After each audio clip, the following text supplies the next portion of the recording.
Assalamualaikum warahmatullahi wabarakatuh.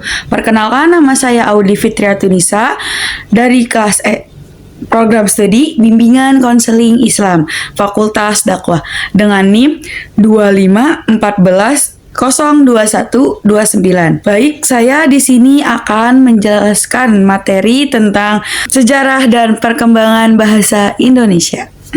Baik, sebelum lanjut ke pembahasan yang bakal saya jelaskan, sebelum itu, ada yang tahu nggak sih bahasa itu apa? Bahasa merupakan suatu alat komunikasi antar anggota masyarakat berupa lambang bunyi yang dihasilkan oleh alat ucap manusia. Asal nama bahasa Indonesia adalah Indon dan Nesos atau Nesia dari J.R. Logen yang artinya Pulau Indonesia yang dipopulerkan H. Bastian.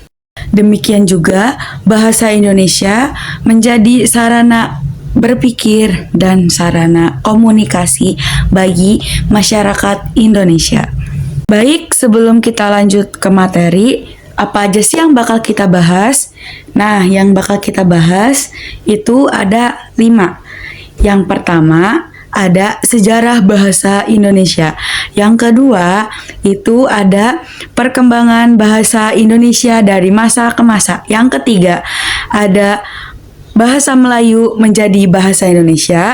Yang keempat, itu ada perkembangan menjadi bahasa Indonesia. Dan yang kelima adalah fungsi dan kedudukan bahasa Indonesia. Baik, kita masuk ke materi yang pertama, yaitu sejarah bahasa Indonesia. Sejarah bahasa Indonesia berakar dari bahasa Melayu.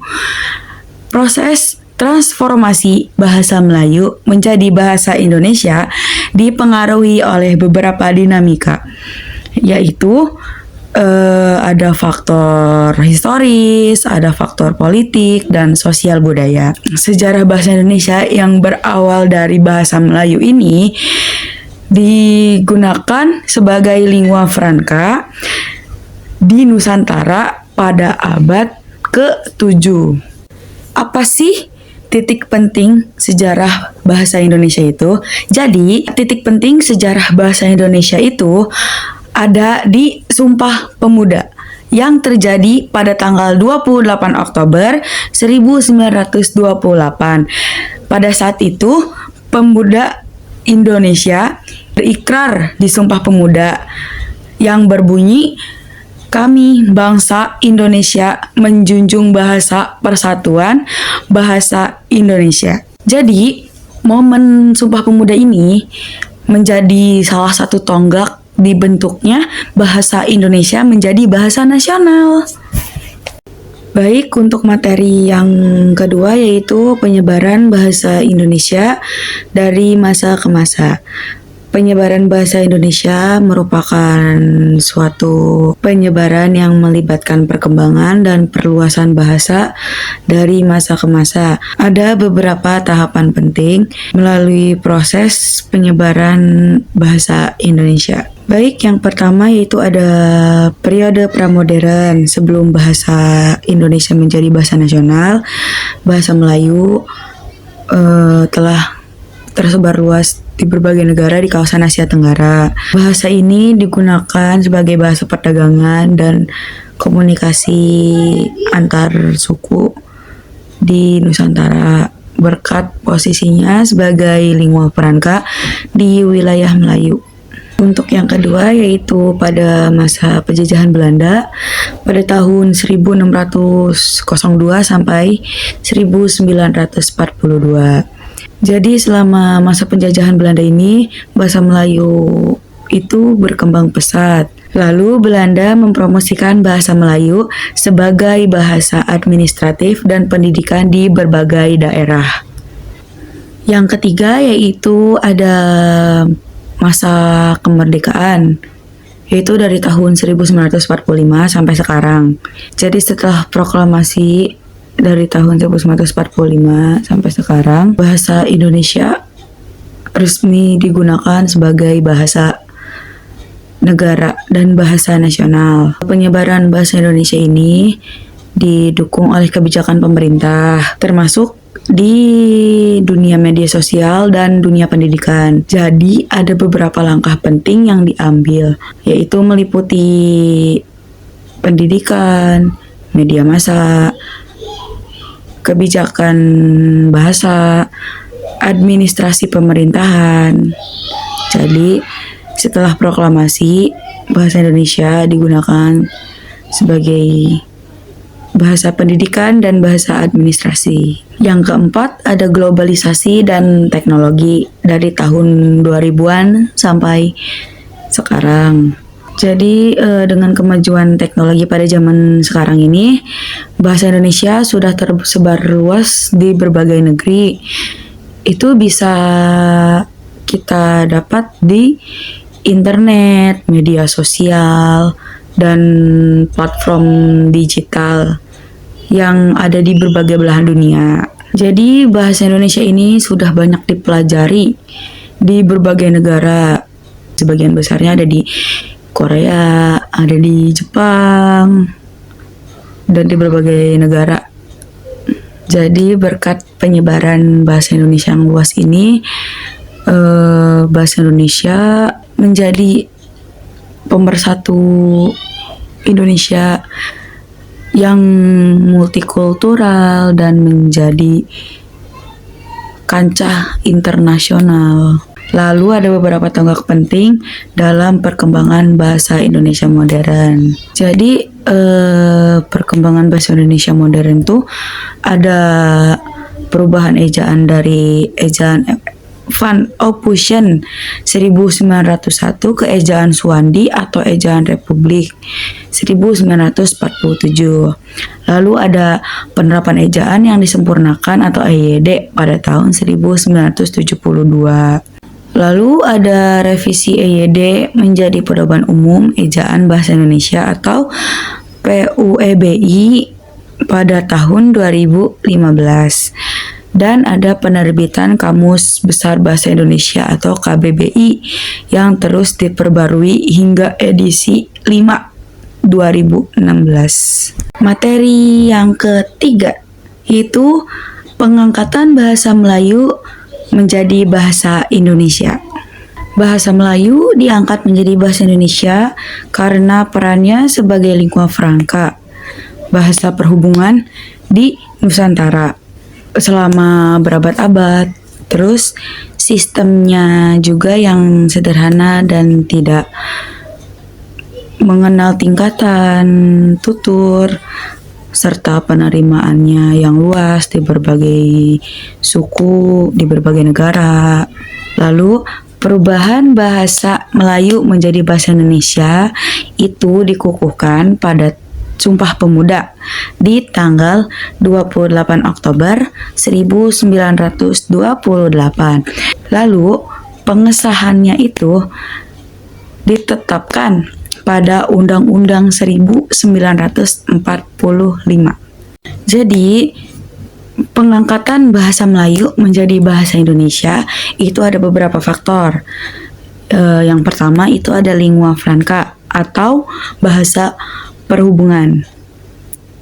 Bahasa perhubungan ini atau lingua franca itu adalah bahasa Melayu menjadi bahasa perantara dalam perdagangan, pelayaran, dan kebudayaan di seluruh kepulauan Nusantara, bahkan di sebagian Asia Tenggara. Lalu ada kesederhanaan sistem bahasa. Nah, bahasa Melayu ini tidak mengenal tingkatan bahasa kayak halus atau kasar. Terus tidak ada perbedaan penggunaan kata berdasarkan usia atau pangkat. Jadi bahasa ini nih mudah dipelajari dan dipahami oleh berbagai suku. Terus ada penyebaran dan penerimaan luas. Jadi meskipun bahasa ini, dengan penuturan asli terbanyak, bahasa Melayu ini memiliki daerah penyebaran yang paling luas dan diterima oleh banyak suku sebagai bahasa kedua untuk komunikasi antar suku. Lalu faktor yang berikutnya itu tidak dianggap bahasa asing. Jadi bahasa Melayu ini memiliki hubungan kekerabatan dengan bahasa-bahasa Nusantara yang lainnya. Jadi tidak menimbulkan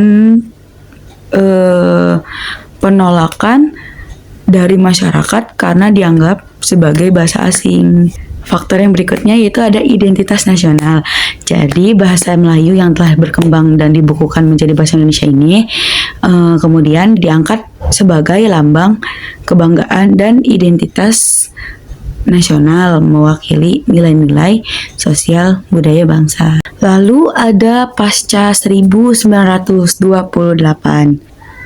Nah, setelah peristiwa Sumpah Pemuda pada tanggal 28 Oktober 1928 ini, bahasa Melayu resmi diangkat menjadi bahasa Indonesia. Lalu penempatan ini melalui kesadaran para pemuda Indonesia untuk menyatukan beragam suku, bangsa, dan budaya melalui bahasa yang mudah dimengerti. Lalu ada momen pentingnya nih. Momen pentingnya itu ada di Sumpah Pemuda 1928. Jadi pada Kongres Pemuda II, para pemuda dari berbagai daerah mengikrarkan Sumpah Pemuda. Salah satunya yaitu kami putra dan putri Indonesia menjunjung bahasa persatuan, bahasa Indonesia. Ini merupakan salah satu tonggak diangkatnya bahasa Melayu menjadi bahasa Indonesia yang disahkan dan ditetapkan sebagai bahasa nasional dan bahasa negara. Dan materi yang keempat itu ada perkembangan menjadi bahasa Indonesia. Titik penting perkembangan bahasa Indonesia ini terjadi di Sumpah Pemuda pada tanggal 28 Oktober 1928 pada Kongres Pemuda yang diselenggarakan di Batavia, Jakarta. Para pemuda Indonesia mengikrarkan Sumpah Pemuda, yaitu kami putra dan putri Indonesia mengaku bertumpah darah yang satu, tanah air Indonesia. Kami putra dan putri Indonesia mengaku berbangsa yang satu, bangsa Indonesia. Kami putra dan putri Indonesia mengaku berbahasa yang satu, bahasa Indonesia. Ketiga ikrar ini resmi menandai transformasinya bahasa Melayu menjadi bahasa Indonesia. Pemilihan bahasa Indonesia ini melalui pernyataan politik yang kuat, mendeskripsikan identitas nasional baru yang terpisah dari identitas kolonial. Setelah proklamasi Indonesia pada tanggal 17 Agustus 1945, bahasa Indonesia diperkuat melalui Undang-Undang Dasar 1945 pada pasal 36 yang berbunyi bahasa negara adalah bahasa Indonesia. Sejak saat itu, berbagai upaya pembinaan dan pengembangan bahasa dilakukan, termasuk merumuskan ejaan, pembekuan tata bahasa, dan pengembangan kosakata. Dan materi yang terakhir yaitu fungsi dan kedudukan bahasa Indonesia. Bahasa Indonesia memiliki dua kedudukan penting sebagai bahasa nasional dan bahasa negara.